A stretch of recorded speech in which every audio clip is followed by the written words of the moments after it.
ever look around at the state of the modern world, like at the way our culture operates today, and just feel like the deck is actively, intentionally stacked against traditional masculinity? Yeah, I mean, that's a feeling a lot of guys are talking about right now. Right. Like the very concept of being a traditional man has somehow been, I don't know, reclassified by our institutions as a societal hazard. Exactly. It's a very common sentiment. And if you, the listener, have ever had that passing thought, even for a single second, you are exactly who this deep dive is for today. Because we are getting into some heavy material on that exact topic. We really are. But before we get into the answers, because we have just a massive amount of ground to cover today, please take a second to hit that like button and subscribe to the show so you never miss out on these deep dives. Yeah, it really helps us out. So today's deep dive is an exclusive, comprehensive review of a highly provocative, ultra-long, and honestly incisive new ebook. It's definitely making waves. Oh, massive waves. It's called Marxism, Mimicry Men, How Cultural Revolution Destroyed Traditional Male Values by Conrad Riker, published in 2025. And this book is really serving as a foundational text for a specific audience. Exactly. If you consider yourself part of the men's rights movement, or if you identify with the red-pilled manosphere, or, if you simply want a survival manual for men trying to navigate today's cultural and legal landscape, this is it. You'll want to check out Amazon Kindle or Google Play Books to buy a copy for sure. Highly recommend picking it up. And make sure you follow at Conrad and Riker on Substack for his ongoing content. So to give a quick overview, Riker's core project here is basically an autopsy of Western institutions, right? Yeah, complete autopsy. He examines family courts, academia, corporate human resources, the media, and he looks at their history before they were, according to his thesis anyway, entirely captured by a coalition of modern feminists and cultural Marxists. Which brings us to the mission of today's deep dive and a very important boundary we need to establish right up front. Right, the disclaimer. Yes. Our goal today is to thoroughly unpack Riker's explosive arguments, his statistics, and his historical narratives. We want to map out the exact architecture of the ideas in this manifesto. But, and this is key, because this material contains highly politically charged content that really touches the absolute third rail of both left-wing and right-wing culture wars, we are remaining strictly impartial. Exactly. We are not taking sides. We are not endorsing these viewpoints. Our role is just to act as neutral, expert guides. Right. We're here to help you understand the exact mechanics of the cultural subversion Riker claims is taking place, and to analyze why these ideas are resonating so powerfully with a huge demographic of young men. So diving in, Riker doesn't start his book in the abstract realms of gender theory or corporate HR jargon. No, he goes straight for the wallet. He starts where the financial impact is most immediate, which is the family court system.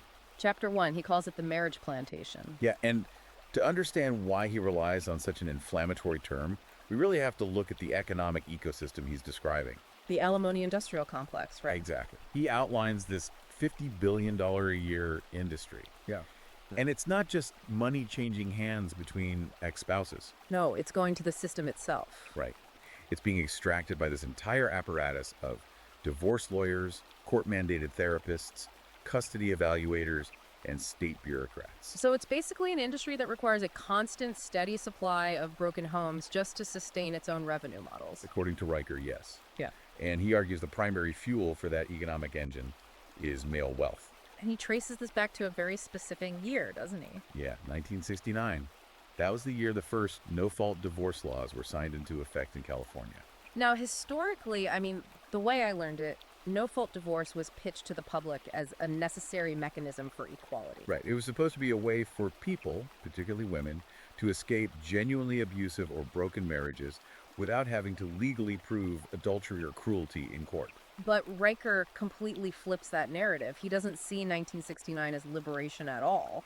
No, he actually calls it a financial drone strike on men. A financial drone strike, wow. And he leans heavily on quantitative data to back this up, to avoid accusations of bias. He cites Stanford research from 2023. What did that study find? It showed that 72% of no-fault divorce filings are initiated by women. 72%. Yeah, and the financial aftermath is where he really focuses.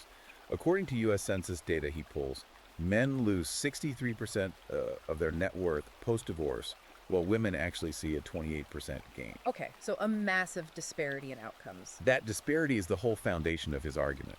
He posits that marriage has structurally shifted from a sacred covenant, which, implies mutual enforceable obligations, into this state-sanctioned contract. A contract with escape clauses written in lipstick, I think is how he phrased it. Exactly. A contract where the state will heavily penalize one party, almost exclusively the man, when the other party simply decides they want to walk away.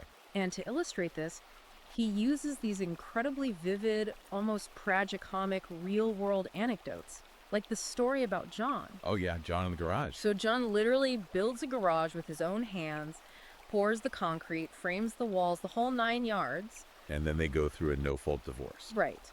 Fast forward, John is now sleeping in his 1998 Toyota Corolla eating, gas station taquitos. While his ex-wife's new, quote-unquote, non-binary partner moves into that exact same garage. And starts hosting TikTok workshops on decolonizing lawn care in the garage John built. Right. Riker uses that specific imagery deliberately to highlight what he views as the ultimate indignity. The man's physical labor and accrued capital are legally appropriated to fund an ideological lifestyle that actively mocks his own values. It's wild. He also mentions this guy, Mike. Mike had a $120,000 Tesla Model X. A symbol of his professional success, right? Exactly, and it gets awarded to the ex-wife. And what does she use it for? She uses it to transport her chia pets and crystal vaginal eggs. Which is just, the contrast is stark. But the anecdote that really forces you to pause, you almost can't believe it, is that documented case from the Florida 4th District Court. Oh, the ferret custody dispute. Yes. The court awarded a French bulldog to the ex-wife's ferret. Right, because they cited the ferret's nurturing instincts. I can't even wrap my head around that. And the father gets weekend visitation with the dog, but only if he pays for the ferret's organic mealworm subscription.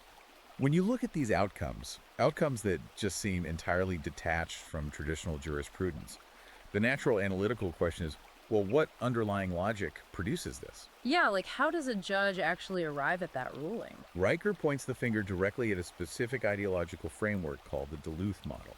Now, the Duluth model is a term that gets thrown around a lot in men's rights circles, but it's rarely explained in depth. What exactly are the mechanics of it? So the Duluth model was created in 1993 by a feminist activist named Ellen Pence in Duluth, Minnesota. It began as an approach to domestic violence interventions, but Riker argues it has since permeated family court jurisdictions all over the Western world. And what's the core of it?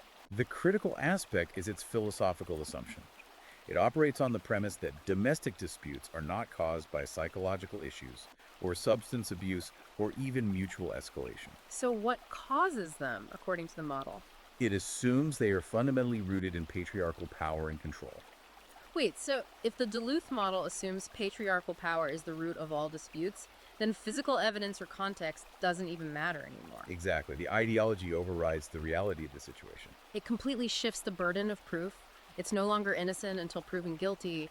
It's you are the oppressor based on your gender's systemic power dynamics. That is precisely Riker's analysis.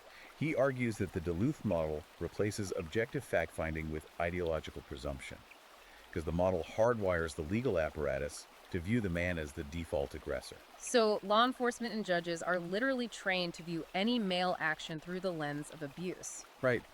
If police are called to a house, mandated arrest policies often dictate that the man be removed, even if he is the one with physical injuries. Because they assume he must have used his quote-unquote power to force the woman to defend herself. Exactly. And Riker illustrates this with that bizarre case out of Colorado Springs. The lullaby case. Yeah. A father was arrested mid-lullaby because his ex-wife claimed his tone of voice while reading a bedtime story was abusive. There were no bruises, no physical threats, just his vocal cords being criminalized by what Riker calls the Duluth model's thought police. Riker argues this creates a system of gynocratic theater. Due process is entirely traded in for a predetermined narrative where the man is always cast as the villain. Okay, let me play devil's advocate for a second. Sure. If someone is listening to this, they might think, well, okay, the ferret thing is insane, the lullaby arrest is crazy, but are these just extreme outliers? Is Riker taking the absolute weirdest 1 in a million cases in the country to paint a picture, or is he actually proving a systemic feature? Riker points to the overarching macro-level statistics to reject the idea that these are outliers. Like what? He uses data points like the fact that 97% of alimony payers are men, or that mothers win primary custody 93% of the time. That's definitely systemic. To Riker, the extreme anecdotes are just the most highly visible symptoms of a fundamentally diseased system. It's like a rigged casino. Right. If the legal system has effectively made the home a financial trap for men, like a game mathematically designed for them to lose, it forces a retreat. Exactly. So if a man realizes the family court system is stacked against him, how does Riker suggest he navigate it? He suggests removing the state's jurisdiction entirely. This leads to his concept of the lobster prenup. The lobster prenup, which is a playful nod to Jordan Peterson's work on evolutionary hierarchies, right? Yes, exactly. So how does a lobster prenup function differently than, a standard prenuptial agreement? Well, Riker argues that standard prenups are essentially useless today because they are easily shredded by activist family court judges. Because they view them as tools of patriarchal financial abuse. Right. A judge can simply declare a traditional prenup unconscionable and throw it out. So what's the alternative? The lobster prenup isn't a piece of paper. It is a structural reorganization of assets long before any vows are ever spoken. Like hiding money. More like securing it. It involves putting wealth into offshore trusts, holding assets in decentralized cryptocurrency cold storage, or purchasing land in unincorporated counties through anonymous LLCs. Ah, I see. You make the wealth entirely invisible and technologically inaccessible to the family court's jurisdiction. I mean, you can't garnish a crypto wallet if you don't have the private keys. Precisely. His advice to men is blunt. He says, if your fiancée balks at this financial structure, remind her that modern marriage vows essentially include a clause for the financial necrosis of the man, Wow. and that you are simply ensuring your own baseline survival. He is essentially instructing men to treat a marriage license like a hostage negotiation document. That is an incredibly defensive posture. It's extreme, but it's based on his view of the legal reality. But if we follow his logic, and the home is no longer a safe harbor for men to build a legacy, the natural next step is to look at where else men historically build value, which is their education and their careers. Right. But they aren't retreating into a safe haven at work, are they? Because Riker claims the exact same ideological framework that built the Duluth model in the courts has been copy-pasted into academia and corporate HR. Yeah, this is where Riker expands his scope from the legal battlefield to the broader cultural sphere. He traces the root of this institutional rot back to the intellectual battlefield. Specifically focusing on Hegelian dialectics, right? Yeah. And Marxist academics. Yes, and we're throwing around some heavy philosophical terms here. Yeah, Hegelian dialectics. Let's really break this down so the listener understands the exact mechanism Riker is pointing to. Okay, so in classical philosophy, Georg Wilhelm Friedrich Hegel proposed a process for how human thought and history evolve. It's a mechanism for arriving at a higher truth. How does it work? You start with a thesis, which is an established idea or status quo. Then an antithesis emerges, which is a contradictory idea that challenges the thesis. And then they clash. Exactly. Through the natural conflict and debate between the two, you arrive at a synthesis, a new, more evolved truth that resolves the tension. So it's supposed to be a constructive process, like iron sharpening iron. Originally, yes. But Riker argues that in the mid-20th century, Marxist professors, specifically figures like Theodor Adorno of the Frankfurt School, hijacked this mechanism. How so? Well, classical Marxism was focused on an economic dialectic. The thesis was the wealthy owners of production, the antithesis was the exploited working class, and the synthesis was supposed to be a communist revolution. Right, the workers seized the means of production. But in the West, the working class became too prosperous to revolt. They bought houses and cars. They actually liked capitalism. So the economic revolution failed. Exactly. So, according to Riker, the Frankfurt School theorists adapted the strategy. They replaced the economic struggle with a cultural struggle. Oh, I see. They swapped out class for identity. The new dialectic wasn't rich versus poor. It was the oppressed identity groups versus the oppressor identity groups. And in this newly engineered framework, traditional masculinity, Western history, and objective merit were cast as the ultimate oppressors. Yes. And Riker points out the deep hypocrisy of figures like Adorno. You have these champagne socialists writing about the evils of capitalism while comfortably living off massive family wealth. It's quite the paradox. So if we look at how this impacts the concept of meritocracy, like the idea that the best ideal wins, the hardest worker gets promoted, the smartest student gets the era, How does merit survive in this hijacked dialectic? It doesn't. Under this framework, meritocracy is viewed not as a fair or objective system, but as an artificial smokescreen created by the oppressor class to maintain their own power. Wait, so because traditional men built the systems that measure merit, the measurement itself is deemed corrupt? That's the argument, yes. Therefore, merit must be dismantled and replaced with equity, which guarantees equal outcomes regardless of input or competence. And Riker brings some heavy artillery when it comes to the data on how this destruction of merit is playing out in academia, doesn't he? He really does. He notes that male enrollment at Harvard has cratered, dropping from 90% in 1965 to just 45% today. Less than half. Yeah. And he highlights Yale's 2020 DEI fast track, which he claims deliberately slashed male STEM admissions by half simply to hit equity quotas. That's insane. And there was that leaked data, right? Oh, the 2022 university admissions data. Yeah. It showed that 63% of male applicants with perfect SAT scores are rejected, compared to just 22% of female applicants with the exact same perfect scores. Think about the implications of that for a second.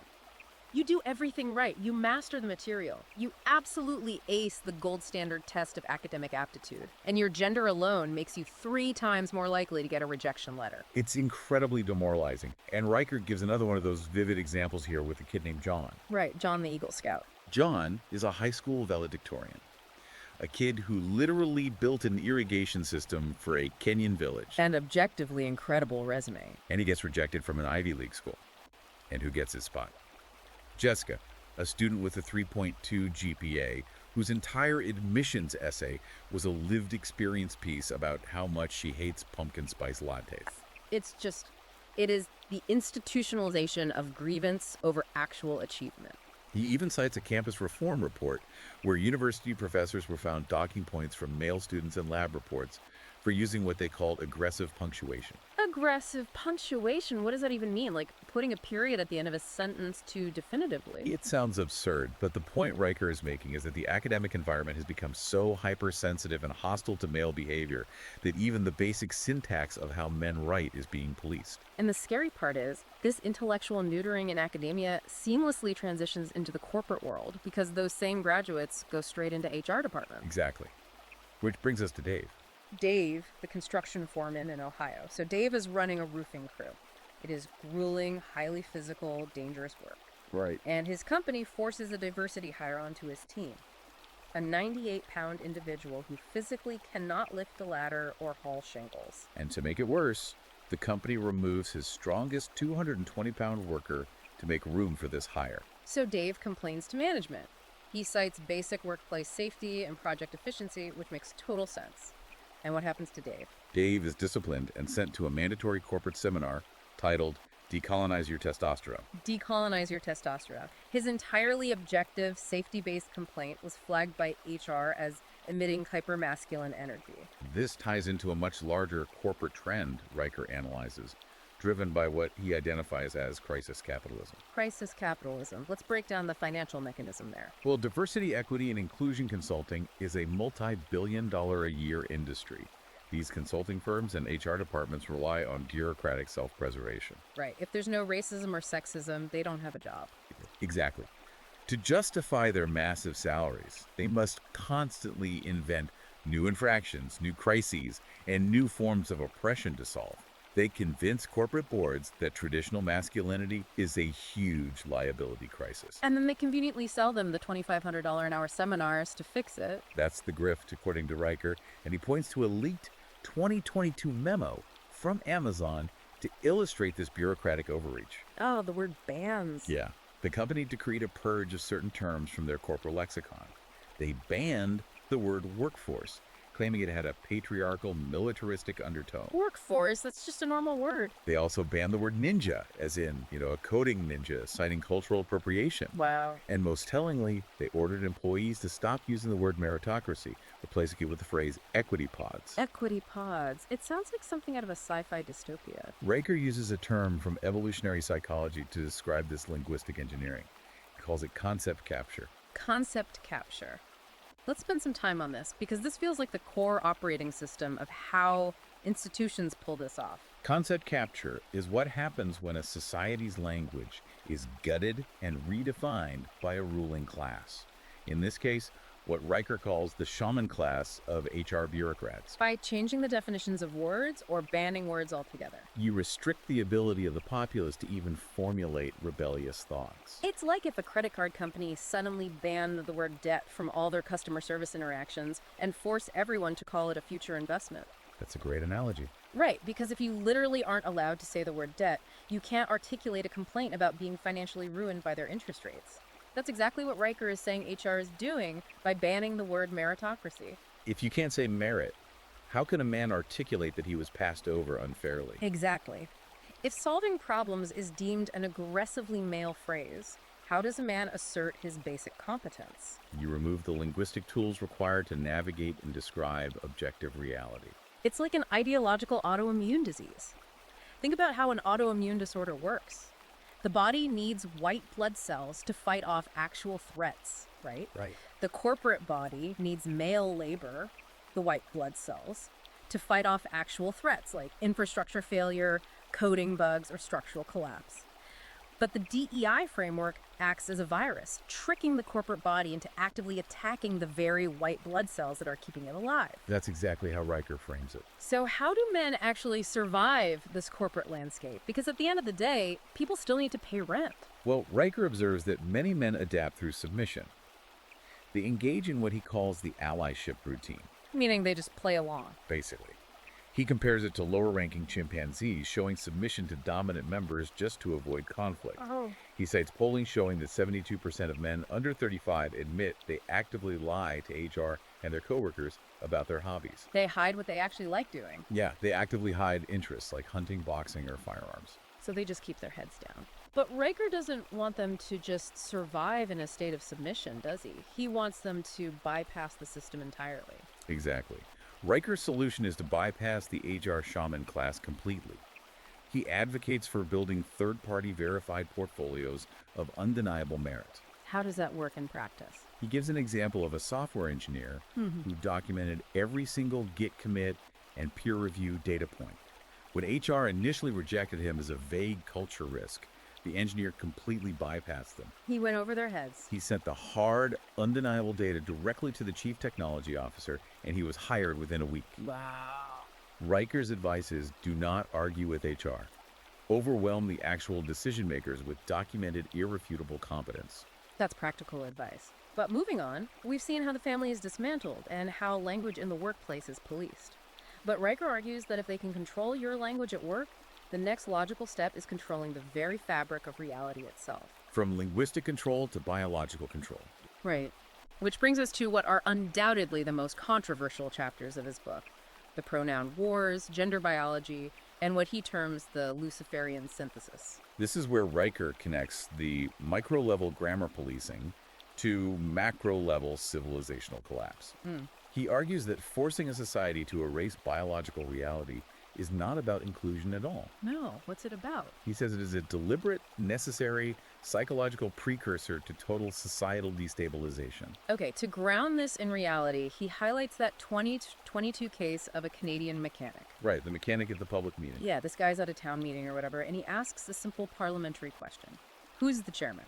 And he is immediately told he must use the term chairthy. Chairthy. He refuses to use the fabricated word, and the result? He is jailed for 3 nights.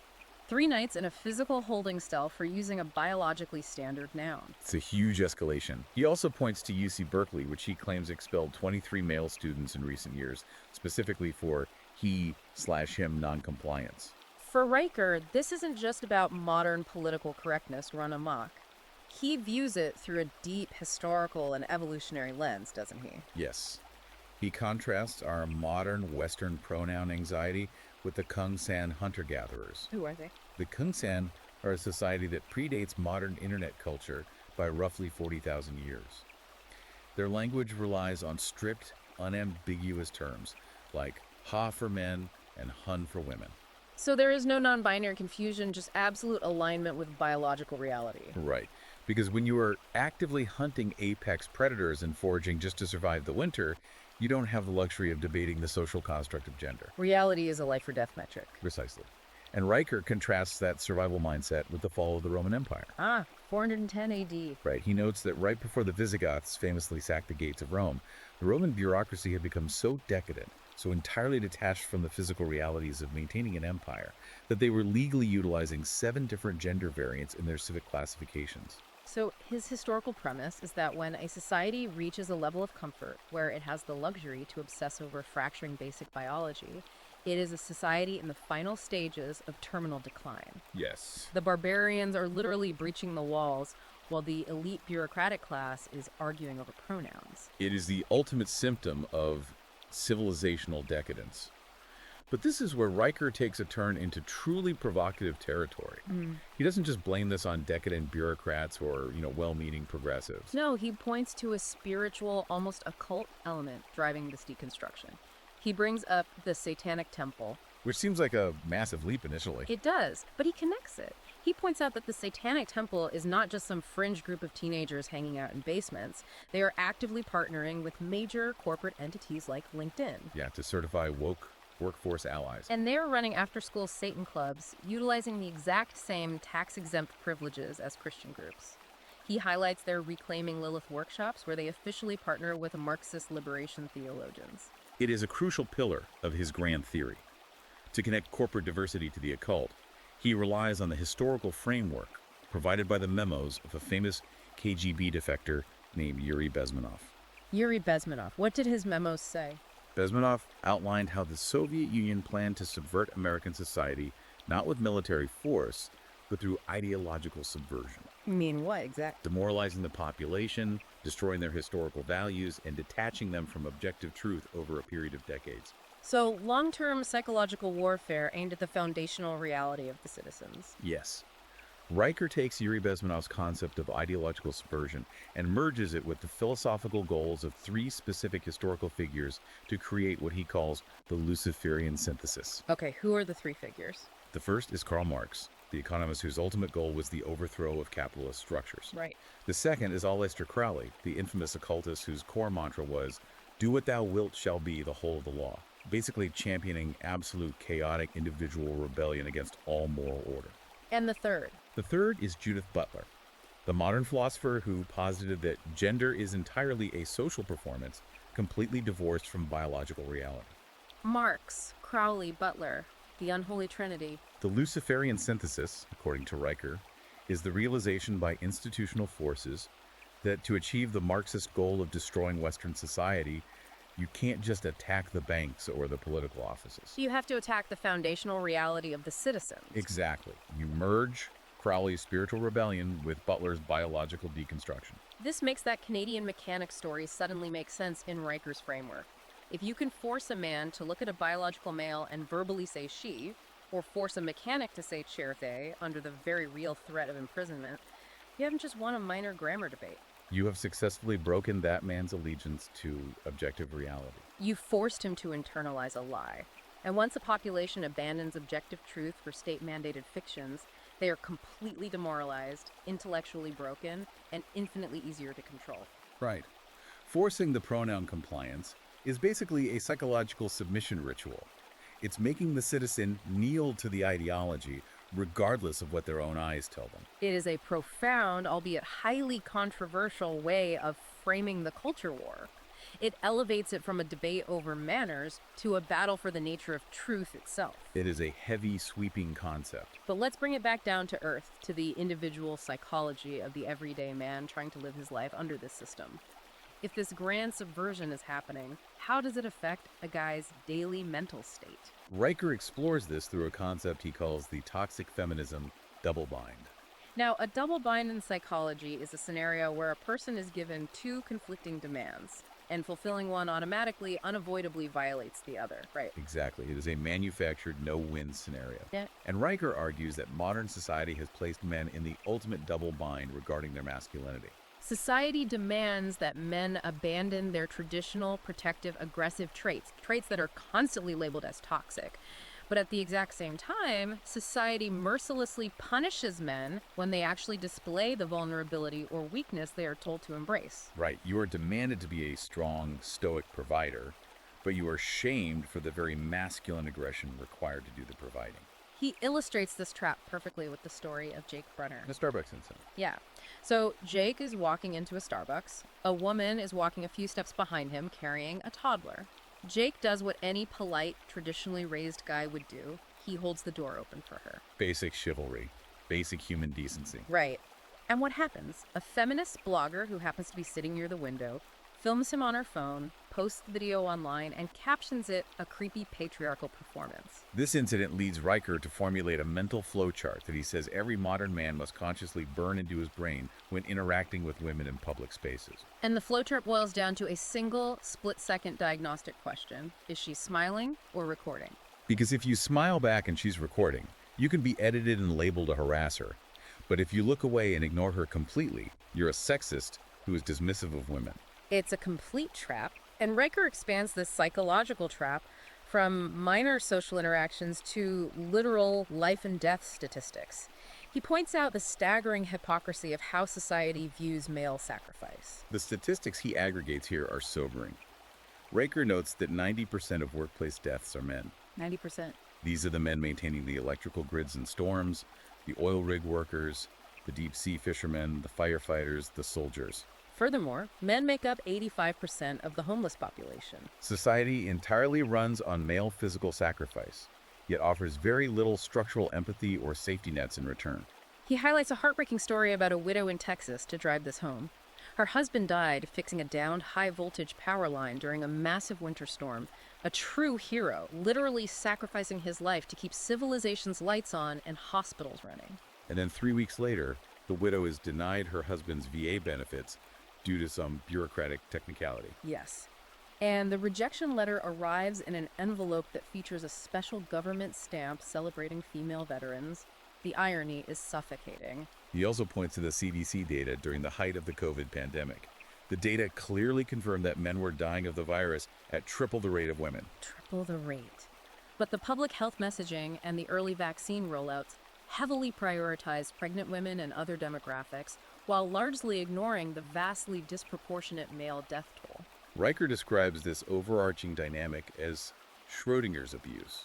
If you think of the famous quantum physics thought experiment with Schrodinger's cat, the cat is both alive and dead at the same time until you open the box. Right. And Riker argues that in modern society, a man exists in two contradictory states simultaneously. He is both the omnipotent, privileged oppressor who controls the world, and the entirely disposable workhorse whose death is ignored. He is both until HR, the media, opens the box and decides which narrative suits them in that exact moment. I mean, how can any man win in that system? Riker's answer to how you win is simple. You don't. You don't. No, you cannot win within this system because, as we discussed earlier regarding crisis capitalism, the system profits from your constant state of guilt and subjugation. The institutions profit from pathologizing men while simultaneously relying entirely on male labor to keep the lights on and the servers humming. Okay, so if the family court is a plantation designed to extract your wealth, and if the workplace is an HR re-education camp hostile to your existence, if objective biology is outlawed under threat of imprisonment, and if your very existence is a psychological double bind, what do you actually do? This brings us to the action plan. Yes. No. How does Conrad Riker instruct the listener to fight back? He introduces the anti-woke survival playbook and chronicles the strategic rise of what he calls the Sigma male. Now, we all know the standard alpha and beta dichotomy that gets thrown around online, but Riker puts a very specific economic and strategic spin on the Sigma male. How does he define it? In Riker's framework, an alpha male climbs to the top of the existing hierarchy and attempts to dominate it. A beta male simply submits to the hierarchy. And the Sigma. A Sigma male looks at the hierarchy, realizes it is fundamentally corrupt and mathematically rigged against him, and simply opts out. He walks away. He builds his own parallel economy, cultivates his own physical resilience, and entirely detaches from the gynocentric societal expectations. He starves the beast. The first step in this playbook, according to Riker, is fiercely physical. It is a return to unapologetic biological masculinity. Which explains the stats on TRT. Yeah, he notes a massive 300% surge in testosterone replacement therapy clinics since the disastrous 2019 Gillette ad that attempted to lecture men on toxic masculinity. Men are literally seeking medical interventions to optimize their male hormones in total defiance of the cultural messaging. He also observes cultural shifts, like the explosion in popularity of Viking reenactment groups, combat sports, and wilderness survival camps. He compares this to the decline of spaces like yoga studios, arguing that men are consciously trading therapy speak for primal grit. He highlights the story of Bjorn to show how this physicality translates to real-world leverage. Bjorn is a 280-pound blacksmith, Huge guy. and he gets into a heated dispute over a parking spot at a Whole Foods with a guy driving a Prius. Right. Bjorn doesn't argue, he doesn't call the police or complain to a manager. He just challenges the guy to an arm wrestling match right there on the asphalt for the spot. And Riker points out that the asphalt still has tire marks from the Prius peeling away in retreat. The point is that undeniable physical dominance still commands a baseline biological respect that HR seminars simply cannot legislate away. And there's a tactical legal advantage to this physicality as well. Riker cites a group called gymlawyers.com, which tracked custody battles across multiple states. And they found a startling correlation.